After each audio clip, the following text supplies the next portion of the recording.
8월 마지막 주 주일 예배에 나오신 여러분에게 하나님의 은혜와 평강이 임하시기를 원합니다.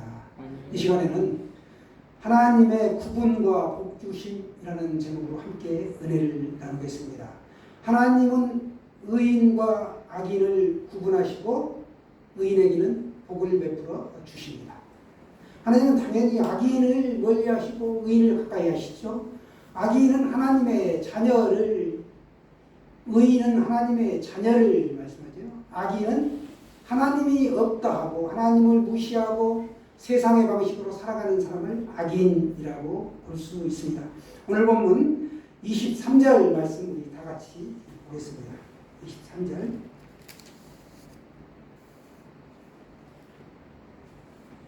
시작. 미련한 자는 행악으로 낙을 삼는 것 같이 명철한 자는 지혜로 낙을 삼느니라. 아멘. 미련한 자는 악을 행하는 것으로 즐거움을 삼는다. 그러나 명철한 자는 무엇으로 즐거움을 삼는다라고 이야기합니까? 지혜. 여호와를 경외하는 것이 지혜의 근본이다. 즉 하나님의 말씀에 순종하는 것이 복이라는 겁니다. 하나님의 사랑, 하나님의 말씀은 하나님 사랑, 이웃 사랑. 즉 소통이죠. 요즘식으로 표현하면 하나님과 소통하고 이루는, 아래는 이웃과 사람과의 소통이 있고 자기 자신과도 소통이 있고, 이걸 말할 수 있습니다. 그래서 악을 행하는 자는 미련한 자고 지혜를 즐거움으로 삼는 자는 명철한 자다라는 걸 오늘 말씀을 통하여 알 수 있습니다. 즉 슬기로운 사람은 참된 지혜를 알고 배워가는 과정에서 가장 큰 기쁨을 누린다라는 겁니다. 이처럼 지혜로 낙을 삼는 자에게는 하나님께서 복을 주신다라고 오늘 말씀하고 있습니다. 복을 주시는데 어떤 복을 주시는가? 네 가지. 싸가지라고 하죠. 사람이 싸가지가 있어야 한다. 좀 세게 말하면 네 가지를 좀 언급하고 싶습니다. 첫째로 그 마음의 소원이 이루어진다라는 겁니다. 24절을 보시면, 여러분 가지고 계신 성경 24절 보시면 악인과 의인이 대비돼서 나오는데, 악인에게는 그 두려워하는 것이 임한다. 죄를 지으면 하나님께서 주시는 그 양심이 있기 때문에 양심의 가책을 느껴서 두려움이 임하죠. 왜 도둑이 재발 저린다라고 하지 않습니까? 그런데 의인은 그렇지 않죠. 의인은 원하는 것이 이루어진다. 악인에게는 두려움이 임한다. 그러나 의인은 자신이 원하는 소원이 이루어진다 라는 겁니다. 악인은 원치 않는 가운데 있게 된다. 하나님이 악인에게는 그 자신이 원하지 않는 것을 나타내 보여주신다라는 겁니다. 그러나 의인의 소망은 즐거운 가운데 이루어진다라고 28절 상반절에도 말씀하고 있습니다. 소망이 끊어지지 않도록 하나님이 붙잡아 주시기 때문에 즐거운 가운데 그 소망이 이루어지는 것입니다. 의인의 소망은 즐거움을 이루고 소망이 끊어지지 않지만, 여러분 악인은 행악을 낙으로 삼는 자는 중간에 그 소망이 끊어지고 만다라는 것입니다. 의도하지 않는 대로 끌려가게 된다. 바람 부는 대로, 물결 치는 대로 끌려가게 된다는 것, 흔들린다. 그렇습니다. 여러분이 소망 중에 즐거워하기를 원하십니까? 그렇다면 지혜로 낙을 삼으시기를 바랍니다. 반면에 악인 곧 행악으로 낙을 삼는 자들의 소망은 실현되지 못한다. 끊어진다. 28절 하반절에 보시면 악인의 소망은 끊어지느니라 라고 말씀하고 있습니다. 소망은커녕 그가 의도하지 않는 대로 끌려다니게 된다라는 거예요. 그렇지만 우리들은 마음에 늘 소망을 품고 있고 그 소망대로 하나님께서 우리를 이루어 주신다. 믿으시죠? 네, 여러분 하나님의 지혜로 낙을 누리시기를 바랍니다. 지혜로 낙을 누리는 자에게는 또 어떤 복을 주시는가? 두 번째, 흔들리지 않는 복을 주신다. 25절에 보시면 해오리 바람이 지나가면 악인은 없어져도 의인은 영원한 기초 같다. 기초가 튼튼하기 때문에 이동되지 않는다는 거예요. 그러나 악인은 흔들린다. 바람에 날리는 겨처럼 흔들린다. 근거가 없기 때문에 동과 서가소 흔들릴 수밖에 없다라는 겁니다. 의인은 그러나 영원히 이동되지 않는다라고 하는 것을 30절 상반절에 또 이야기하고 있습니다. 의인이 나오고 악인이 나오고 또 어떤 절은 악인이 먼저 나오고 의인이 나오고 이렇게 두 개가 대비가 돼요. 의인의 삶을 살 것인가 악인의 삶을 살 것인가. 그리고 의지적인 결단도 필요하고 하나님이 나에게 특별히 또 지혜의 말씀으로 은혜를 주셔야 한다라는 사실입니다. 둘째로 흔들리지 않는 복을 주셨다. 영원한 기초가 되신다. 하나님께서 영원한 기초가 되신다. 하나님의 말씀이 그렇다. 하나님의 말씀이 곧 지혜라는 거죠. 그래서 우리가 여호와를 경외하는 것입니다. 하나님은 그 강하신 오른팔로 항상 우리를 붙드신다라고 말씀하고 있습니다. 하나님이 내 오른편에 계심으로 내가 영원히 요동하지 않는다라고 시편에서 말씀하고 있습니다. 또 시편에서 뭐라고 말씀합니까? 이사야서에서도 특별히 말씀하고 있죠. 참으로 너를 도와주리라. 참으로 나의 의로운 오른손으로 너를 내가 붙들리라. 하나님이 오른손잡이인가? 그렇지 않죠. 오른손에 권능이 있다라는 것을 하나님의 그 권능을 대비해서 말씀하신 겁니다. 너를 붙들겠다. 그러나 악인의 소망은 사라져버립니다. 해오리 바람이 확 지나가면 어떻게 되나요? 없어지죠. 싹 쓸고 가버리는 것처럼 악인은 자리에 이동 고정되지 아니하고 흩어져 버린다는 거예요. 붙들어줄 사람이 누구 하나 없기 때문에 흩어져 버릴 수밖에 없습니다. 그래서 악인은 하나님의 땅에 영원히 거할 수가 없다라는 사실입니다. 우리가 이스라엘 백성들을 보면 알 수 있잖아요. 이스라엘이 나라를 뺏기고 70년 동안 바벨론의 포로로 생활을 했었고 지금도 얼마나 힘듭니까? 나라 없이 2000년 동안을 헤매다가 나라라고 건국을 했지만 아직도 힘들다는 하나님을 믿는 백성이 없습니다. 아직도 2%, 0.2%? 그 정도밖에 되지 않기 때문에 아직도 그들이 하나님 앞에 통회자복하고 돌아오기를 수많은 믿음의 사람들이 기도하고 있습니다. 지혜로 남을 삼는 자는 흔들리지 않는다. 또 어떤 복을 주시나? 세 번째는 눈동자처럼 귀하게 여겨주시는 복이 있다라는 겁니다. 나를 눈동자같이 지키시고 시편에서 이렇게 말씀하죠. 또 시편에 보시면 신명기에 보시면 신명기 32장 10절에서 여호와께서 그를 황무지에서 짐승이 부짖는 광야에서 만나시고 호위하시며 보호하시며 자기의 눈동자같이 지키셨도다 이런 말씀이 있습니다. 하나님의 지혜로 낙을 삼음으로 그 사람은 게으를 틈이 없고 날마다 주를 내가 어찌하면 기쁘게 할까라고 고민한다는 거예요. 그 사람은. 그러나 악인은 게으르기 때문에 영적인 일에 안일하고 태만합니다. 그래서 하나님과 사람들에게 무엇처럼 여길 수밖에 없는가 26절 말씀에 우리 나오고 있는데 26절 같이 보기를 원합니다. 26절 자막으로 같이 보겠습니다. 시작. 게으른 자는 그 부리는 사람에게 마치 이에 식초 같고 눈에 연이 같으니라. 냉면 먹을 때 식초를 넣는데 제가 식초 쉬는 걸 싫어요. 이가 싫기 때문에. 여러분 양파 깔면 눈이 얼마나 또 매워요. 고추냉이도 마찬가지고. 그렇다는 거예요. 우리가 하나님께 이 식초처럼 이빨에 이에 식초처럼 시지 않아야 되고 눈에도 연기같이 맵지 않아야 되는데 내가 하나님의 영광을 가리는 그런 사람이 되고 있지 않나. 또 이웃에게 내가 어떤 관계로 다가가는가. 그런가 하면 직장에서도 마찬가지죠. 내가 어떻게 하는가. 한번 돌아보시길 바랍니다. 우리 이렇게 더운 여름에 시원한 아이스크림 또 타작마당에 밭에서 일하고 땀 뻘뻘 흘리고 왔는데 집에 얼음 냉수가 있어. 이걸 마시면 얼마나 시원합니까? 그걸 성경에서 말씀하고 있습니다. 충성된 사자는 타작마당의 얼음 냉수같이 그 주인의 마음을 시원케 하느니라. 여러분이 일터에서 직장 상사에게 주인에게 이렇게 충성되게 섬겨야 한다고. 교회를 섬길 때도 하나님 앞에 충성되어야 하고 성도들을 섬길 때도 충성되어야 돼요. 이게 필요하다고. 말씀처럼 쉽지는 않죠. 그러나 그 노력하는 것 필요하다는 일정 부분. 오늘 성경은 게으른 자는 그 부리는 사람에게 이에 식초 같고 눈에 연기 같다라고 말씀하고 있습니다. 이 게으르고 악한 사람은 생명의 말씀의 가치를 모르는 사람입니다. 그렇기 때문에 이 사람은 자기의 열심, 특심을 가지고 엉뚱한 방향으로 간다. 우리가 믿음 생활은 방향이 중요하죠. 그런데 방향이 틀려서 이 사람은 세상의 방식으로 가기 때문에 믿음의 방향, 말씀의 방향, 하나님 사랑, 이웃 사랑의 방향과는 정반대로 향한다라는 겁니다. 그래서 이 사람은 이빨이 신데 입안에 식초 같고 이를 견디지 못하고 눈이 또 매워서 견디지 못한다라는 겁니다. 이런 자도 말씀을 듣게 되면 어느 순간 변화가 오게 되고 이 사람도 이제 기적이 나타난다라는 사실입니다.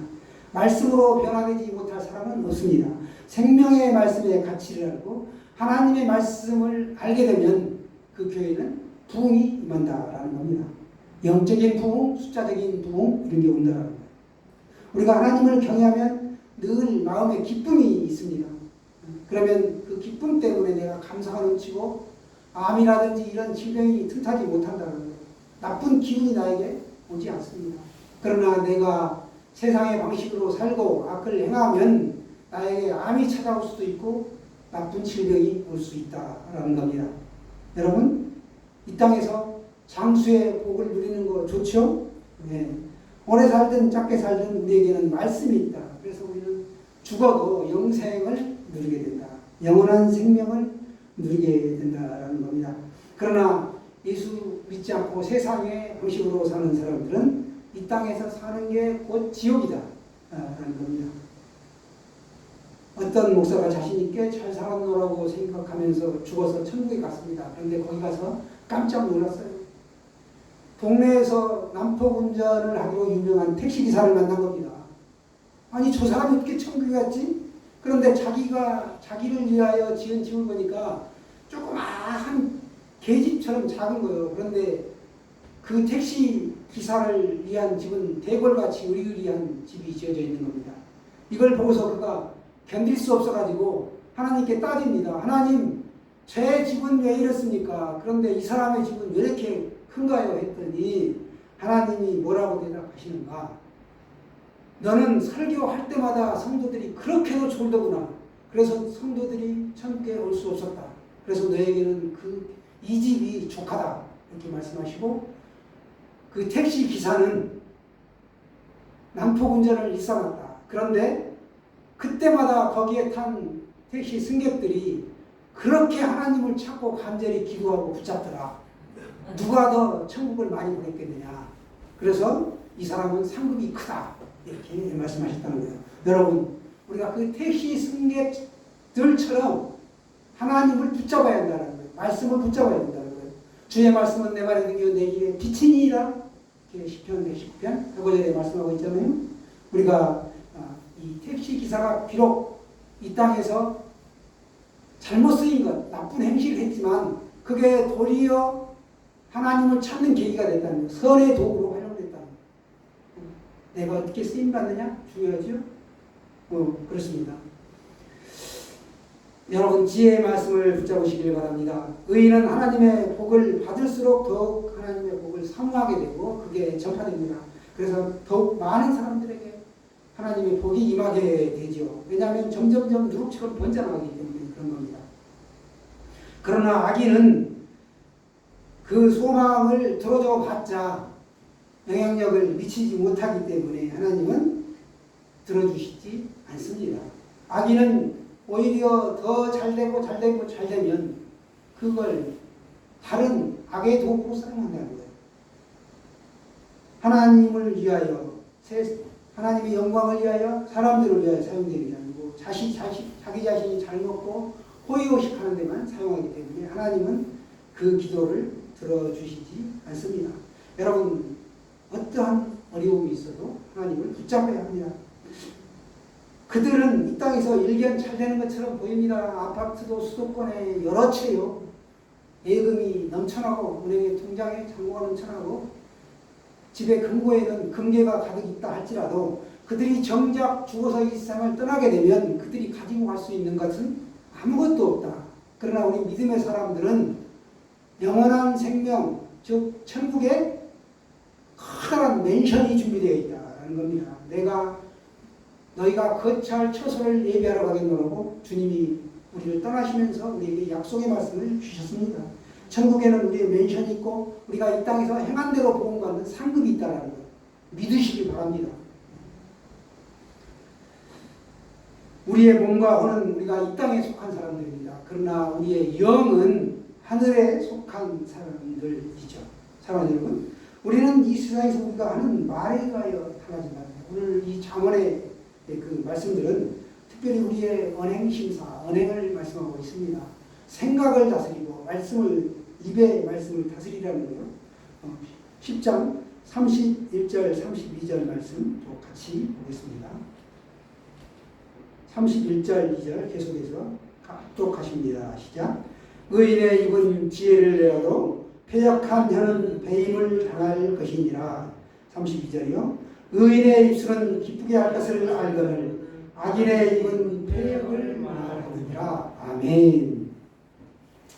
의인은 그 마음에 하나님의 생명의 말씀을 담고 있습니다. 그래서 자연스럽게 이 생명의 말씀이 들어있기 때문에 지혜의 말씀이 흘러나옵니다. 그래서 그 인격을 관통하여 나오는 말이 상대의 영혼을 치유하게 하고 영향력을 끼치죠. 하나님의 응답을 가져오는 능력의 말씀이 되는 것입니다. 하나님의 생명의 말씀을 들은 사람들이 그 말씀을 듣고 치유가 일어나죠. 그래서 하나님 그 사람들이 기쁨을 회복하게 되고 생명의 말씀은 그와 같은 영향력을 끼치는 반면에 생명의 말씀이 그 입에 없는 분들은 악한 생각을 가지고 있고 악한 말을 내뱉기 때문에 패역한 말을 하게 됩니다. 즉 반역하는 말, 반항적인 말, 입에 상대가 들었을 때 거스르는 말을 한다는 거예요. 순한 말, 좋은 말을 하는 게 아니고 악한 말을 내뱉게 된다라는 겁니다. 그래서 배이게 된다라는 말이 오늘 성경에서 배이게 된다라고 말씀하고 있습니다. 자신보다 더 무식한 사람을 만나면 혀에 자기가 배이게 나옵니다. 자기도 늘 악한 말을 뱉었지만 자기보다도 악한 상대를 만나면 그 상대로부터 자기가 더 큰 상처를 받게 되고 배이게 된다라는 걸 말씀하고 있습니다. 생명의 말씀은 우리에게 모든 복을 다 가져다 주십니다. 생명의 말씀이 주어져 있음에도 불구하고 자기 잠깨에 빠져 세상을 살게 되면 하나님께서 주시는 모든 복을 받을 수가 없다라는 사실입니다. 여호와를 경외하면 장수의 복을 주신다라고 또 말씀하고 있습니다. 오늘 넷째로 장관 생명의 낙을 허락하신다. 지혜를 낙으로 삼는 자, 그 사람에게는 어떤 복을 주시는가? 장관 생명을 허락하셨다. 지혜로 낙을 누린다. 여호와를 경외하는 것을 말씀하시죠. 그 자는 어떤 복을 주시냐? 이 땅에서 장관 생명의 날을 허락해 주셨다라는 사실입니다. 여호와를 경외하면 장수한다라고 27절 상반절에 오늘 말씀하고 있습니다. 또 악인은 27절 하반절을 보시면 지혜로 낙을 삼으려면 여호와를 경외해야 되는데 악인의 수명은 짧아지느니라 라고 말씀하고 있습니다. 이 땅에서 장수하기를 원하십니까? 너무 오래 살지 마세요. 모세처럼 120대를 살면 좋겠지만 100세까지만 사세요. 지혜로 낙을 삼으면 이 땅에서 장수의 복을 주셨다라는 겁니다. 어째서? 주의 훈계의 말씀을 통하여 하나님이 경외하는 법을 배우게 되고 고난당하는 것이 내게 유익이라. 이로 말미암아 내가 주의 일례들을 배우게 되었나이다. 이런 고백이 있다는 말씀을 통하여 나를 다스리고 하나님과 가까이 하는 가운데 내 삶이 인도함을 받기 때문에 악의 길에 들어서지 아니하고 주의 말씀이 나를 지배하고 통치하시는 것입니다. 잠언 말씀은 훈계를 들어서 지혜를 얻으라. 그것을 버리지 말라. 이렇게 또 말씀합니다. 여호와의 도가 정직한 자에게는 산성이요. 29절 상반절에도 그렇게 말씀하고 있습니다. 하반절에 또 반면에 악인이 또 나오죠. 든든한 보호를 기대할 수가 없다. 그래서 악인은 행악하는 자에게는 멸망이니라. 악을 행하는 자에게는 멸망이 임한다 라고 말씀합니다. 하나님은 이렇게 의인, 악인 구분하시고 의인에게는 복을 주시고 악인에게는 저주가 임한다 라는 겁니다. 구분하여서 명확하게 악인을 멀리하시고 의인을 가까이 하시고 이렇게 하신다는 사실입니다. 여러분, 생명의 날이 장구하고 든든한 부호를 갖고 상상처럼 하나님의 날개 그 나라에 거하시길 원하십니까? 그렇다면 우리가 지혜로 낙을 삼으시기를 바랍니다. 지혜가 부족하던 모든 사람에게 후히 주시는 하나님께 구하라. 그리하면 주시리라. 이렇게 말씀합니다. 여러분, 에디슨은 어린 시절에 바보 취급을 받았습니다. 어느 날 선생님이 에디슨에게 물었습니다. 에디슨, 하나에다 하나를 더하면 몇이 되지? 그러자 에디슨이 모르겠습니다. 이렇게 대답을 하자. 에이 바보, 하나에다 하나를 더하면 둘이 되는 것도 모르니? 에디슨은 왜 하나에다 하나를 더하면 둘, 즉 1 더하기 1은 2가 되는지 그 이유를 모르겠다라는 것이었습니다. 결국 에디슨은 학교에서 퇴학 처분을 받는데요. 그 퇴학 처분서에 뭐라고 기록되어 있는가 하면 더 가르쳐 봤자 발전을 기대할 수 없는 아이다 라고 기록이 되어 있었습니다. 천재를 몰라본 것이죠. 여러분, 에디슨이 이해할 수 없던 것은 1 더하기 1은 2라는 수학적인 대답이 아니라 하나에다 하나를 더하면 둘이 되는 그 이유가 뭐였는지 궁금했던 것입니다. 그러므로 에디슨이 바보였던 게 아니라 그 이유를 설명하지 못했던 그 교사의 부족한 실력이 문제였던 것이죠. 우리 사회는 이렇게 약속으로 뭉쳐진 이 모든 사회입니다. 혼자서는 살아갈 수 없죠. 사회적 동물이다. 우리는 사회적인 어떤 계약 속에서 살아가게 되는데, 이렇습니다. 1, 숫자 1. 1은 1이라고 있고 1이라고 쓰자. 2는 숫자 2는 2라고 있고 2라고 기록하자. 이렇게 되어 있습니다. 그리고 1 더하기 1은 2라고 하자. 이게 이미 다 약속이 되어 있는 거예요. 코가 긴 동물은 코끼리라고 하자. 뻐꾹뻐꾹 우는 새는 꼭 뻐꾹이라고 하자. 이게 약속이죠. 이렇게 또 이런 거 있죠. 차근차근 자라면 빨간 신호등이 들어오면 서라. 또 파란 신호등이 들어오면 가라. 약속이죠. 이렇게 약속이 지켜져야 합니다. 정해진 룰이죠. 그러므로 이 약속이 지켜지지 않거나 개인 마음대로 약속을 변경시킨다? 그럼 이 사회에 큰 혼란이 오게 되고 말 것입니다. 만약에 1 더하기 1은 2가 잘못되었다. 1 더하기 1은 1이다라고 주장한 사람이 있다면 어떻게 될까요? 1 더하기 1은 1이라고 이 사람이 계속 주장을 펼쳐요. 잘못되었다고. 개인적인 생각에 따라서는 1 더하기 1이 될 수가 있습니다. 그 주장은 그러나 올바른 주장이 아니라는 겁니다. 예를 들어서 큰 그릇이 있는데 이 작은 컵에 물이 2개 있어요. 이걸 2개를 갖다가 한 그릇에다 탁 쏟아 부으면 하나가 되니까 1 더하기 1은 1입니다. 라고 주장을 펼친다는 이 사람이. 그러나 이건 틀린 거라고. 사회적 약속을 어기기 때문에 이 주장은 올바르지 않다. 틀렸다라는 겁니다. 여러분 다 아시잖아요? 하나에다 하나를 더하면 둘이 되는 것. 이것이 바로 수학적 논리이고, 2 그릇의 물을 이렇게 해서 이론을 해서 억지 주장을 해도 안 된다라는 거죠. 우리는 이 사회적인 약속을 지키면 매사가 편리합니다. 이 사회 구성원들 간에 기쁨이 오고 유쾌하고 질서가 있을 때 능력이 오르죠. 여러분, 사회에도 국가에도 질서가 있습니다. 가정에도 질서가 있습니다. 질서가 있는데 어떤 아들이 자기 친아버지에게 우리 아버지 맞아요? 하고 이렇게 물어보면 아마 그 아버지가 기싸대기를 때리지 않을까요?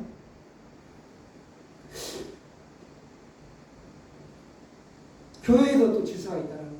목사가 있고 장로가 있고 안수집사, 권사, 또 서리집사, 일반 또 성도 이렇게 다 이렇게 믿음의 식구들이 모여서 이렇게 교회를 구성하고 있는데 질서가 있다. 하나님은 질서의 하나님이시다. 그런 겁니다. 여러분, 하나님의 말씀이 기준이고 지혜가 하나님의 말씀으로부터 나옵니다. 우리가 오늘 의인의 길과 악인의 길을 보았습니다. 결국 하나님의 생명의 말씀은 우리 모두에게 복을 다 주시는데 우리가 악인의 길을 가서 멸망의 길로 갈 것인가? 하나님의 말씀을 붙잡고 오늘 지혜로 낙을 삼아 마음의 소원이 다 이루어지고 흔들리지 않는 믿음으로 눈동자처럼 우리를 지켜주시고 보호하여 주시는 복을 받고 이 땅에서 장구한 생명을 받아 누리시는 그러한 명철한 자로 살아가기를 원하십니까? 예, 그렇게 살아가시기를 축원합니다.